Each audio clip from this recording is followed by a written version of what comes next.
Can you tell us about what exactly is coccydynia? So coccydynia, so I'm sure you're aware that the spine basically extends from all the way from the neck, that is the base of the skull, down to a little below the butt crack. Okay, so the area uh, just below the butt crack, it's called the coccyx region. It's a coccyx bone. So the pain that is produced over there for various reasons, it's called coccydynia. Okay. Can you tell us the reasons for coccydynia? So, in as far as my experience is concerned, in all the cases I've come across, see, either coccydynia is because of a direct trauma to the lower end of the spine or the tip of the spine, or it could be that is traumatic, but in other cases where I have seen people who cycle a lot, okay, and who are constantly sitting on hard surfaces, whose muscle mass is kind of a little less, or who got lesser fat in that particular area, and they constantly sit where there is prolonged sitting, so that itself can cause coccydynia. What are the problems because of this issue?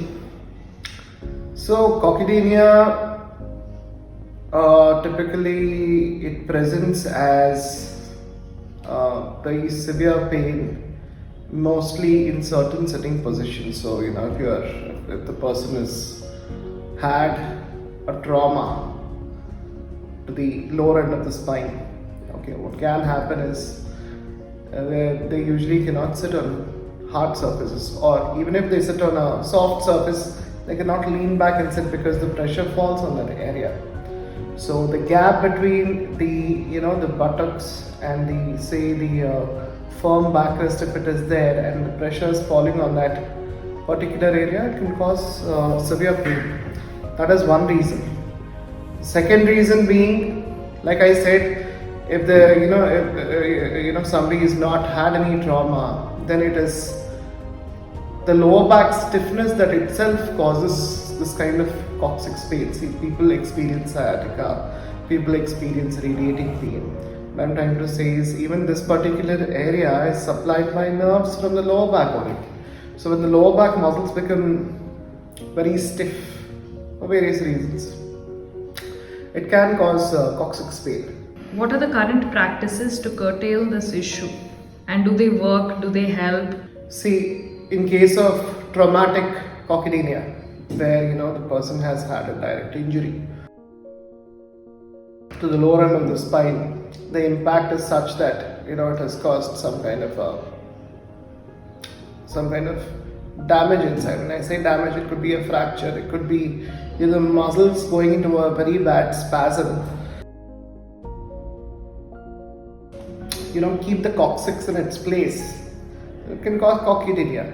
So in case of traumatic cases, what is usually advised is that patients take rest for at least a day or two, okay, and if there is any possibility to get an X-ray done, then they should get the X-ray done to rule out a fracture.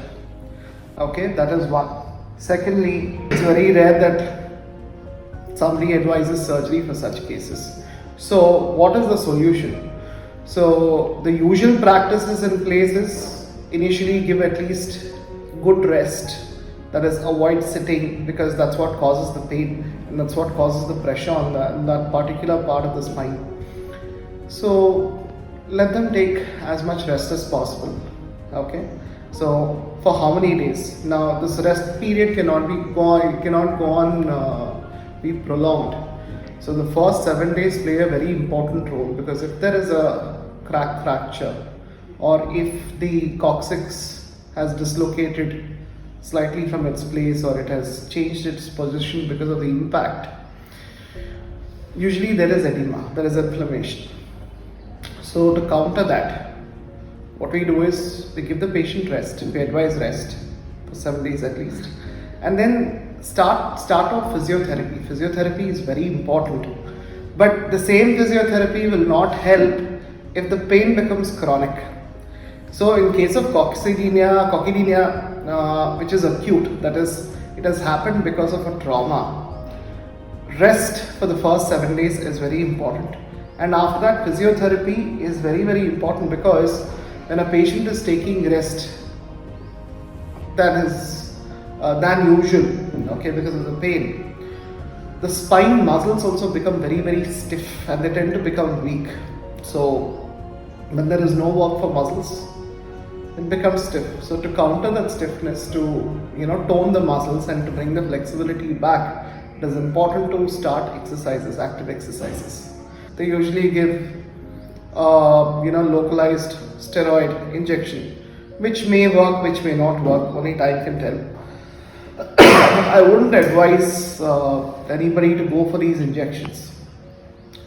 One is because if there is a genuine inflammation, the steroid actually hampers in healing of a fracture that may be there. So steroid injections ideally should be avoided.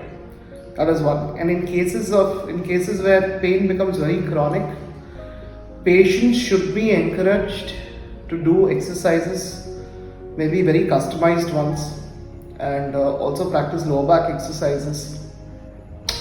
And they need to train their mind. That is very important, because a lot of these cases where pain becomes chronic, patients have these doubts whether this pain will permanently stay or go. And when they go to different hospitals, they visit different doctors, and when they're not getting that relief, obviously it causes a lot of stress. So it is very important. See, in a lot of cases, if you see, people experience headaches, they experienced enhanced pains which are already existent when they are mentally stressed. So they need to train their mind. That is very, very important. What do you do at CIM? So CIM basically, where so in cases where there is a history of trauma, patient has had a fall while climbing downstairs, or they've slipped and they've fallen down, and there has been a direct impact on the buttocks. And in such cases, when we take a detailed history, it's important to understand whether this is acute pain or chronic pain. Okay. If it's chronic pain, the question of bed rest doesn't arise, because bed rest is counterproductive in such cases. Yes. So we advise patients to be active. We ask them to use a Coccydynia pillow. That is something that is, and most of them, by the time they come to me, they're already using it. That is one. And so when we examine, what we find is there is a lot of lower back stiffness also that is there. So this is usually unaddressed by a lot of physiotherapists, by a lot of doctors who see the miss. Unless that lower back stiffness is treated, this pain will not go. So the lower back stiffness has to be countered.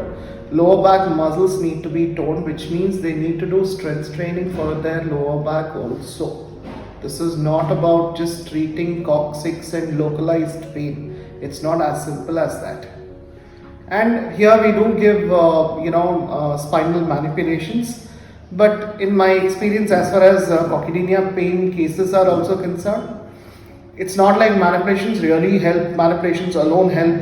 No, they don't really help. So self-care is more important, and patients should be, like I said, they should be encouraged to do their set of exercises once a detailed examination is done.